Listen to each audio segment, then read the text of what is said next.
Assalamu alaikum. Many other Americans have Muslims in their families or have lived in a Muslim-majority country. I know because I am one of them. But my father came from a Kenyan family that includes generations of Muslims. As a boy, I spent several years in Indonesia and heard the call of the azan at the break of dawn. I have known Islam on 3 continents before coming to the region where it was first revealed. That experience guides my conviction. You're absolutely right that John McCain has not talked about my Muslim faith.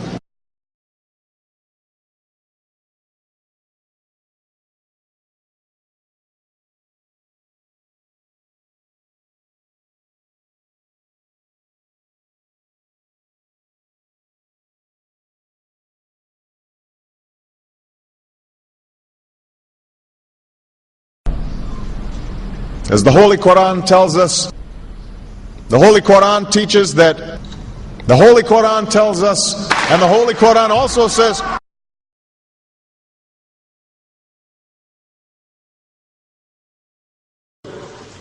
we will convey our deep appreciation for the Islamic faith, which has done so much over the centuries to shape the world. I would like to speak directly to the people and leaders of the Islamic Republic of Iran. Your great and celebrated culture. Over many centuries, your art, your music, literature, and innovation have made the world a better and more beautiful place. We know that you are a great civilization, and your accomplishments have earned the respect of the United States and the world. I also know civilization's debt to Islam. It was Islam at places like Uluzada that carried the light of learning through so many centuries, paving the way for Europe's Renaissance and Enlightenment. It was innovation in Muslim communities that developed the order of algebra, our magnetic compass and tools of navigation, our mastery of pens and printing, our understanding of how disease spreads and how it can be healed. Islamic culture has given us majestic arches and soaring spires, timeless poetry and cherished music, elegant calligraphy, and places of peaceful contemplation. They have fought in our wars, they have served in our government, they have stood for civil rights, they have started businesses, they have taught at our universities, they've excelled in our sports arenas, they've won Nobel Prizes, built our tallest building, and lit the Olympic torch. And when the first Muslim American was recently elected to Congress, he took the oath to defend our Constitution using the same Holy Quran. In ancient times and in our times, Muslim communities have been at the forefront of innovation and education.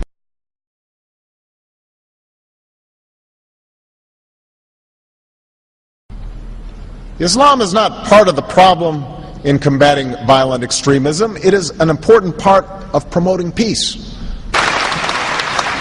The enduring faith of over 1 billion people is so much bigger than the narrow hatred of a few. In the United States, rules on charitable giving have made it harder for Muslims to fulfill their religious obligation. That's why I'm committed to working with American Muslims to ensure that they can fulfill zakah. It is important for Western countries to avoid impeding Muslim citizens from practicing religion as they see fit. And I consider it part of my responsibility as President of the United States to fight against negative stereotypes of Islam wherever they appear.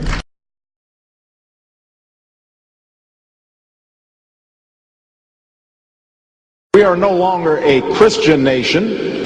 We do not consider ourselves a Christian nation. The United States has been enriched by Muslim Americans. Since our founding, American Muslims have enriched the United States. Islam has always been a part of America's story. There is a mosque in every state in our union, and over 1,200 mosques within our borders. One of the points I want to make is that if you actually took the number of Muslims Americans, we'd be one of the largest Muslim countries in the world. Let there be no doubt, Islam is a part of America.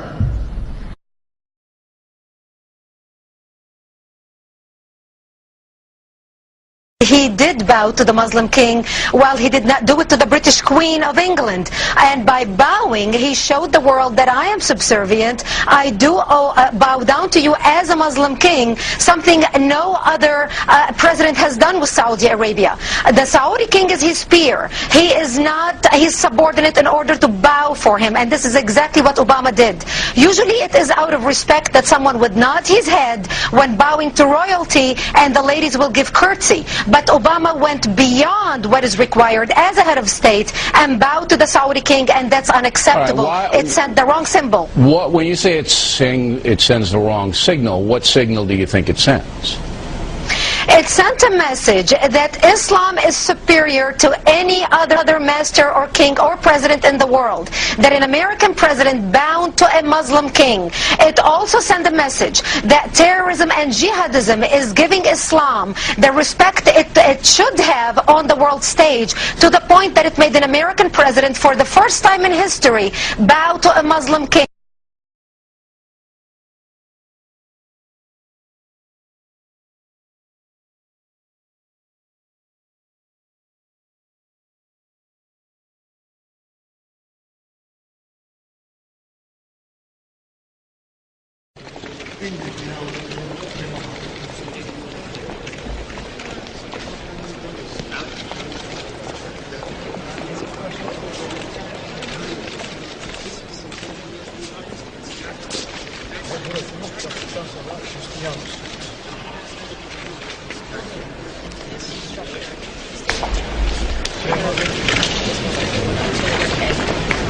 And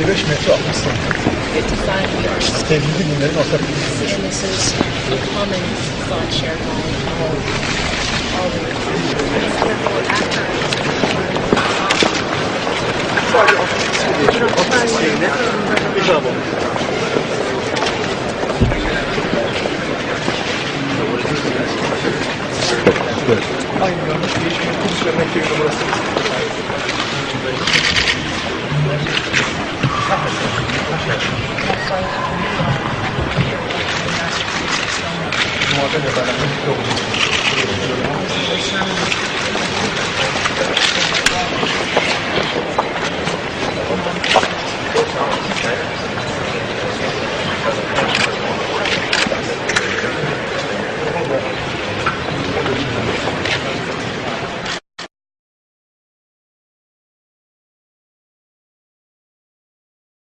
Presidential candidate Barack Obama is trying to change political fashion. He gave a speech in Iowa City today, and he wasn't wearing an American flag pin. Those pins have become synonymous with politicians since 9/11. Obama says he doesn't like how the pin has come to represent patriotism in America. I won't wear that pin on my chest. It's a little weird, Alan, that in the middle of the campaign the guy takes off the American flag that most people wear because they're proud of their country. Let me speak as clearly and as plainly as I can. America is not and never will be at war with Islam.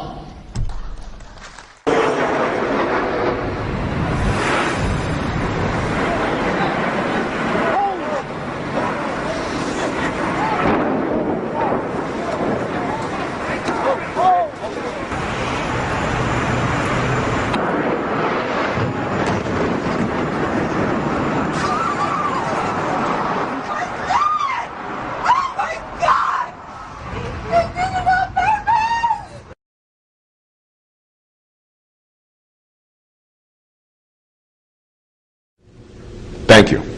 And Eid Shoma Mubarak.